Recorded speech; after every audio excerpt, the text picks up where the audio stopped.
China, there is a tradition called Ghost Month, which is the 7th lunar month, when Chinese people believe ghosts are released from hell to wander the world for a month. Traditionally, during Ghost Month, Chinese people tell ghost stories. Single Braid. There is a road that runs along the campus of Chinese University of Hong Kong. They call it Single Braid Road, and many students claim to have encountered a ghostly figure of a girl with long braided hair walking alone at night. It is said that one cold night, a girl with long braided hair took great pains to sneak into Hong Kong from the mainland. She was an illegal immigrant, and she came with her boyfriend. The couple took a train into the city. Unexpectedly, the girl saw police boarding the train and checking passports and identification. Worried that they would catch her, she decided to jump off the moving train. As she jumped, her braid got caught in the window frame, the hair was ripped off her scalp, and the skin was ripped off her face as well. The girl stumbled into Single Braid Road, where she collapsed and died. The next day, the police found the girl's dead body lying in a pool of blood. They cleaned up the mess, and that seemed to be the end of it. Her boyfriend saw what happened, but he decided to continue on the train. When he reached his destination, he found a job and never looked for his girlfriend or tried to find out what happened to her. However, one night, a male student was walking along Single Braid Road when he saw a girl standing there. She had her back to him, and all he could see was the long braid down her back. When he called out to her, she didn't answer. When the student came nearer, he tapped the girl on the shoulder. She turned around, and the boy saw, to his horror, that she had no face, no eyes, no ears, no nose, and no mouth. Then she just disappeared into the thin air. They say the girl's ghost has appeared many times since then, but only male students can see her.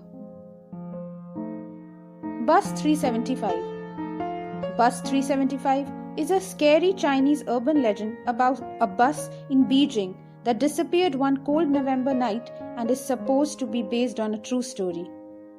This is also known as the Midnight Bus or the Bus to Fragrant Hills. Lotus Pond. There was a young couple who were in love and they planned to run away together and get married. They arranged to meet at midnight beside the Lotus Pond. The girl showed up on time and waited for the boy to arrive.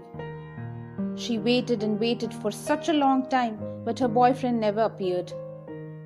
When the girl was going back to the dormitory, she suddenly spotted her boyfriend with another female classmate. The girl was so distraught that she began to cry and cry. She went back to the Lotus Pond and threw herself into the water. She committed suicide by drowning. Sometime after that, another young couple agreed to meet late at night at the Lotus Pond. The boy was early, so he waited at the water's edge, pacing back and forth. Suddenly, he heard a female voice behind him say, "I asked you to meet me at midnight, didn't I?" The boy answered, "No." All of a sudden, two pale white hands emerged from the water and dragged him down into the pond. He was drowned to death. Ever since then, at Chung Chi, there is an unwritten rule. If you got to the Lotus Pond at midnight and you encounter a girl, do not answer her questions. Do not even look at her, otherwise your life will be in danger. Oxtail Soup. There was a young couple who attended United College. They were both medical students. The dormitories in the college were in same building, but they were separated. The girls lived in the upper floors and the boys lived in the lower floors. They had to study in their rooms until very late at night, and they were only allowed to go out to each other's rooms during visiting hours, so the girl and the boy rarely got a chance to see each other. There were no mobile phones at that time, so it was hard to keep in contact. Every night the girl would make a cup of oxtail soup for her boyfriend. She would hang it out the window and lower it down to her boyfriend, whose room was directly below her. Every time her boyfriend drank this cup of soup, he got a warm feeling inside.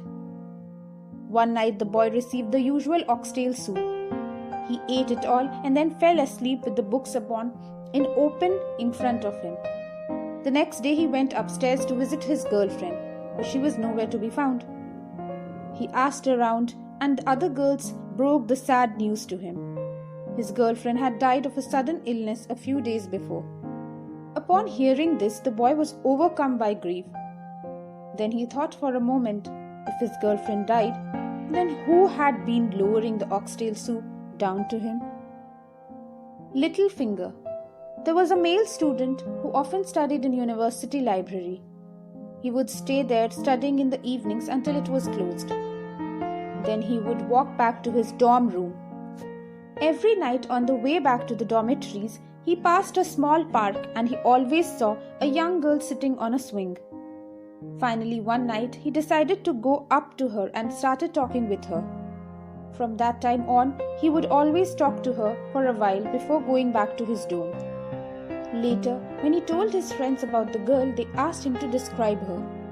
They told him that the young girl he described looked almost exactly the same as teacher's daughter who had died in a traffic accident. They said the teacher's daughter had lost her little finger. The student was very curious and wanted to know whether the girl was missing her little finger.